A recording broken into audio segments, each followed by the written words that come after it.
Hey, Cross-Eye. I've been reading this paper here we wrote for the National Computer Conference, and it gives a pretty good idea about the technical and computer science type things we did in this laboratory, but it doesn't give a very good idea how much fun it is around here.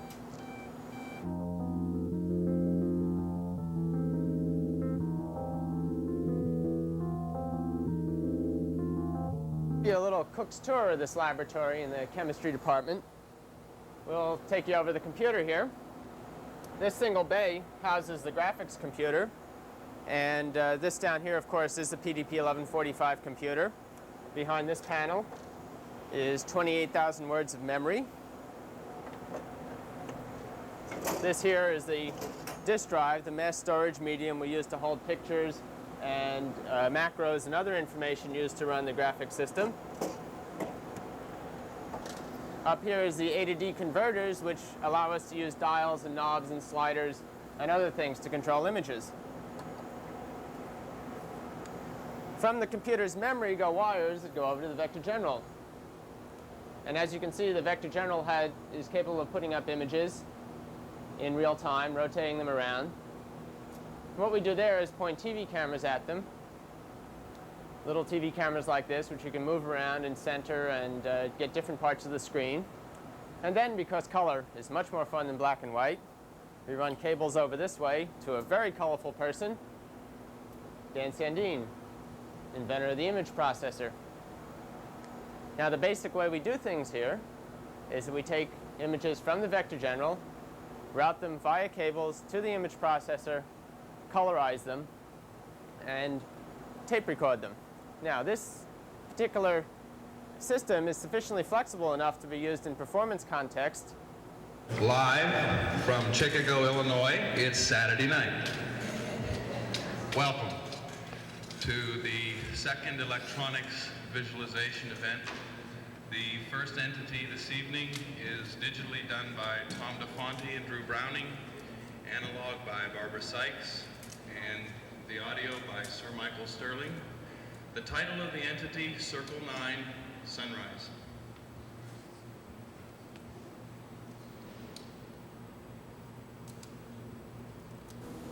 The single thing that's hardest to communicate in a paper like this is the interactivity of the system. For instance, anything that can be controlled in this system can be controlled through the use of slide potentiometers or dials, like these. What we're going to do now is show you how we make up simple objects like this.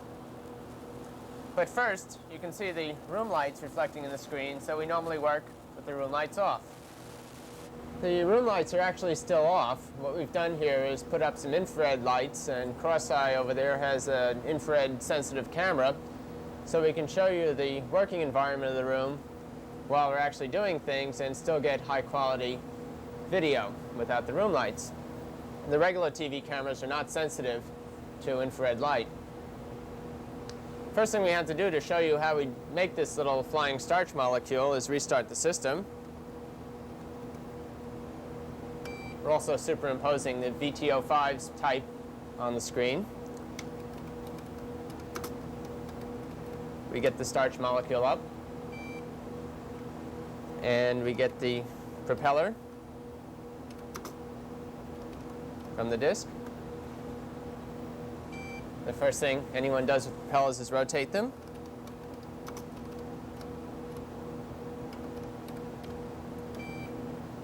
But that appears to be the wrong axis.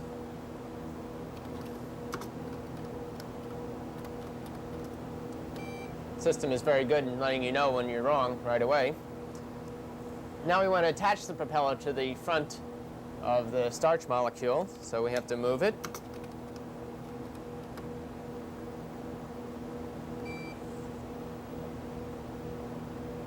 That's easily done.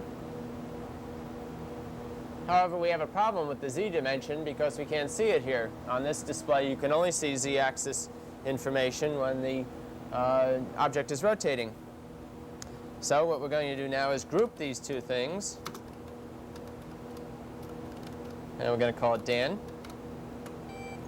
Grouping allows you to manipulate both objects independently and as a group. So we're going to rotate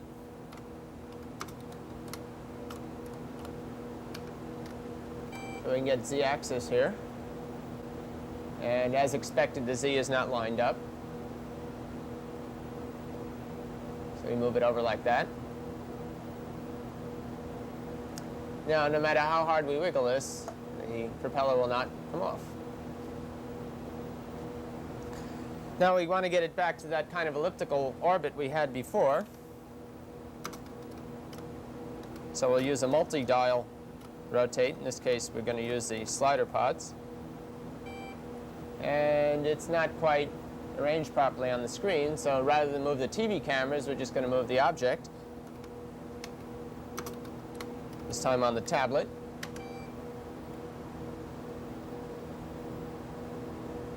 And it's a little too big, so I think we'll scale it down. Dial 1.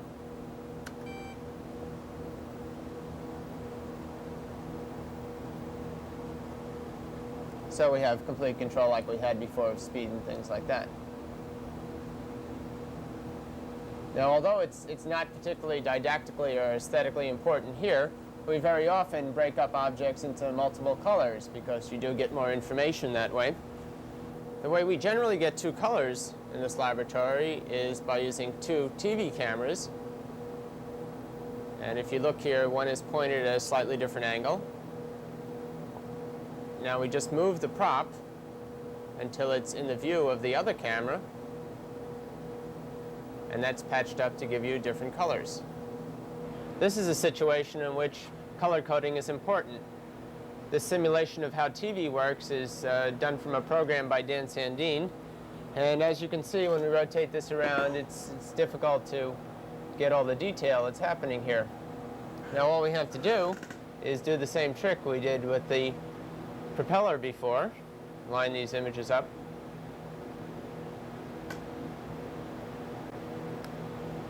And things become much clearer.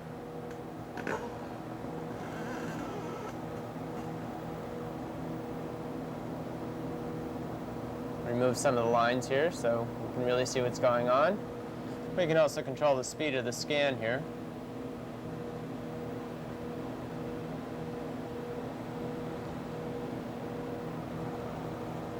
And look at it from different directions.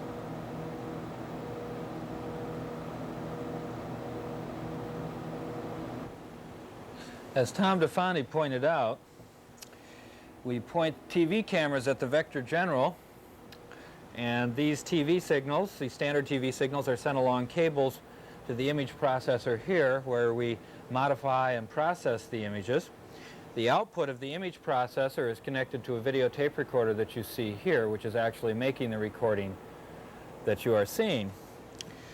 The image processor and video in general is highly interactive, so that in real time you can do things that can be done in standard TV studios, like a fade here to the Trifid Nebula, and then back.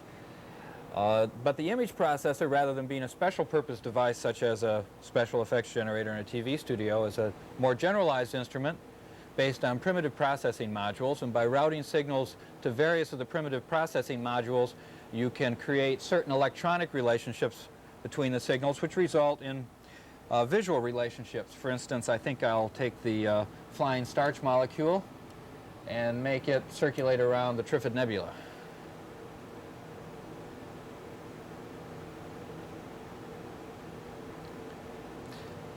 Probably the most important feature, however, of this laboratory in general, and the image processor in particular, is that you don't have to pre-plan everything, and you don't have to wait for the results. You can just start in on things like we started in on this tape and just keep doing it and refining it and twiddling dials and saying things again until you finally get it to work.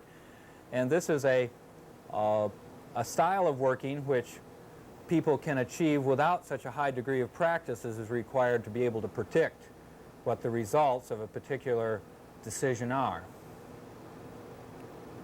Also, it makes possible the performance in the sense of a musical instrument. Actually, performances without audiences are what we do when we make educational videotapes.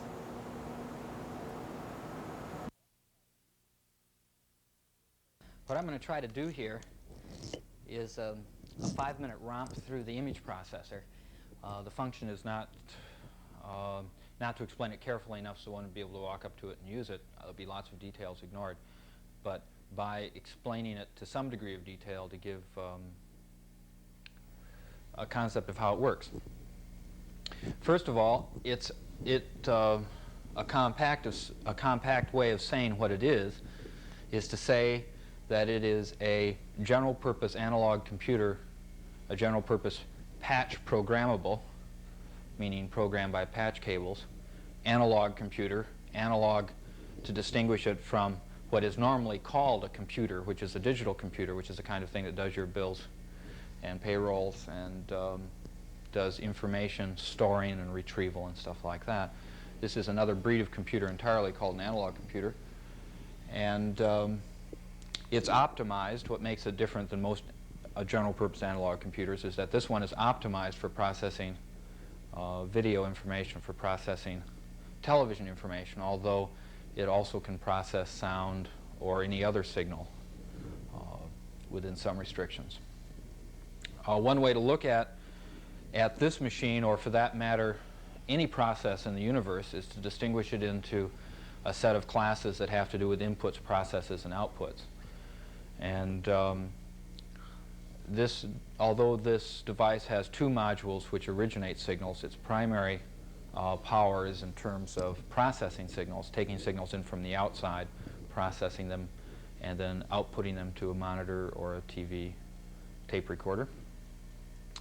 The only external input that's being used presently in the image processor is the TV camera that's on me, and it's actually being patched through the processor.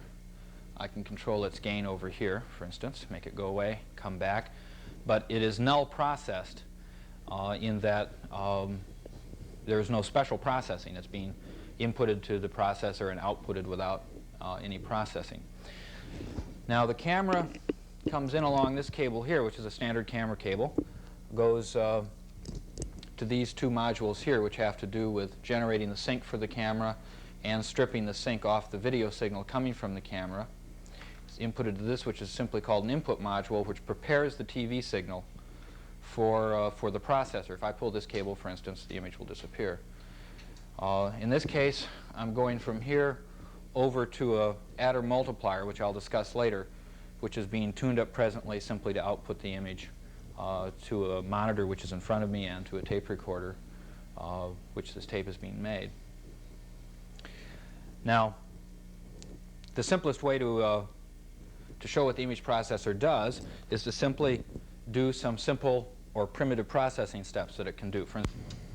For instance, the comparator, which is this unit here, I'm now running a signal from the camera input into the comparator and then into this output module. And if I switch to the process signal, you see something like a codolith turned all black and white, except that I can very easily adjust the gray level at which that transition is made. Now that's one primitive processing step. Another primitive processing step is the function generator, which I will transfer to now. And with that, you see I can adjust the continuous transfer gray levels. There's the white area, middle gray area, and black area, and produce effects that are like solarization, but somewhat more complicated. Another processing step that I can use is the differentiator, which is this module over here, which just extracts edge information. For instance, the white hand, which is a different color than the background, appear at the, or different value than the background, appear at the same value, because all non-changing, all constant values have been thrown out, and I look at edges. Another one is the value scrambler, which is this module here. I'm patching in here and out here, and I'll turn to that process. What that does is divide the value region up into 8 separate value regions, and I have independent control out of each one of those value regions. I'm going down now and adjusting them from white to black, or playing with them from white to black.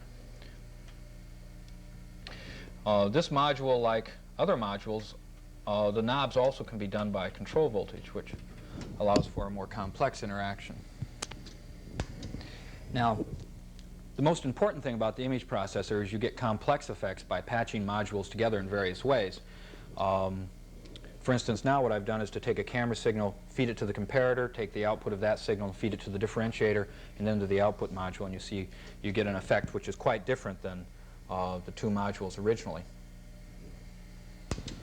There are several other modules which I'm going to skip over very quickly, one of which is the adder multiplier, and this allows for very simple combinations of images. For instance, I can use it, for instance, to fade from one image to another. But because these are also voltage controllable, I can have that function performed by a control voltage, which presently is being generated up here by an oscillator, and I can vary the frequency that that kind of thing happens.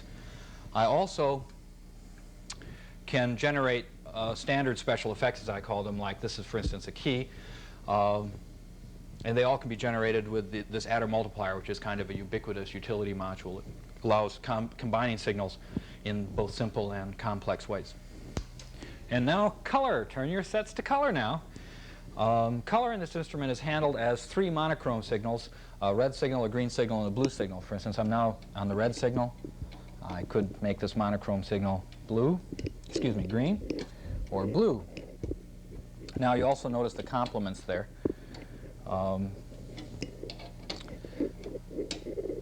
And so any of the processes that I could do in black and white, I can do in color. And by doing slightly different or radically different processes in each of the channel, I can get, for each of the color output channels, I can get a complex.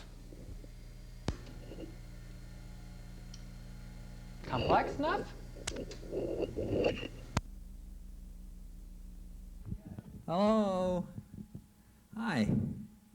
I'm Dan Sandin, and this tape was provoked by a discussion with Woody and Steiner a little while ago. And what it's about is using common language concepts and normal spatial relationships to talk about things that are happening on the video screen, which is very dangerous. For example, here is a triangle. The triangle is in front of the square. The square is in front of the the square is in front of the circle. So we have the triangle in front of the square and the square in front of the circle. One would think that the triangle would be in front of the circle, therefore. But you find out that the circle's in front of the triangle and behind the square at the same time. And the triangle's clearly in front of the square, but behind the circle. How do you like that? Hey!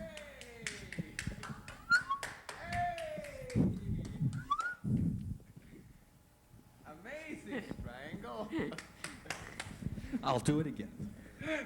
As you see, the triangle is in front of the square, and the square is in front of the circle, and the circle is in front of the triangle, and behind the square. Isn't that wonderful? So the moral story is that the language you choose to describe a video event can limit what you think is possible in the video event. If you use the words in front of and in back of, you're likely to believe that what you have just seen could not possibly happen. Howdy, howdy, howdy.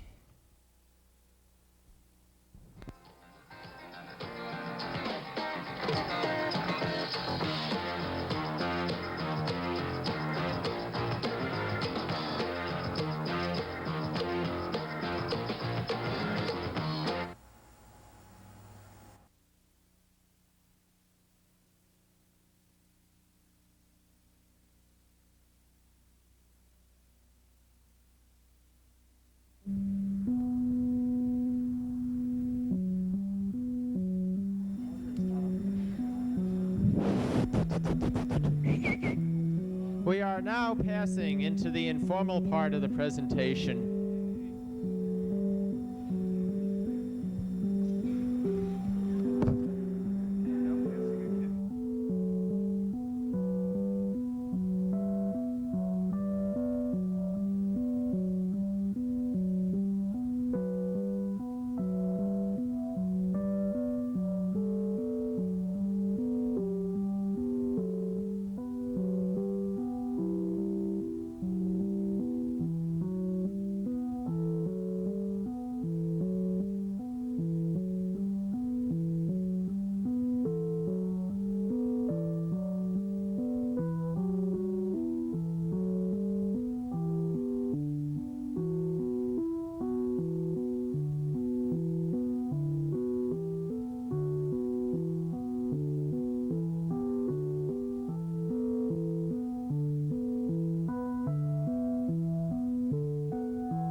ocular membrane is really badly damaged.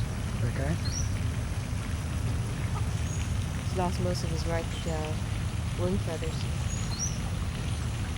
Why are they picking on her all the time? Do you think I it's don't know. But he certainly is always motley.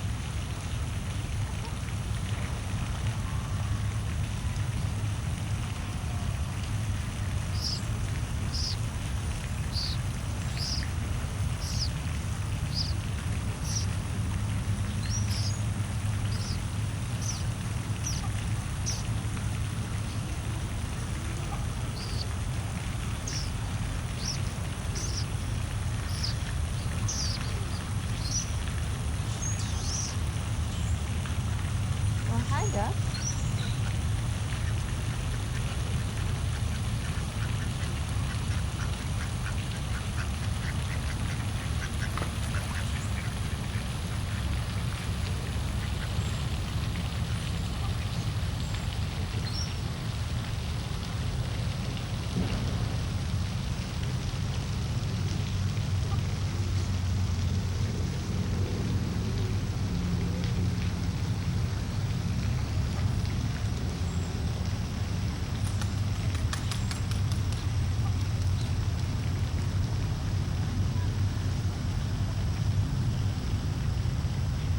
Maybe I should go look at this mallard. Oh, sorry. I had to get up to get you.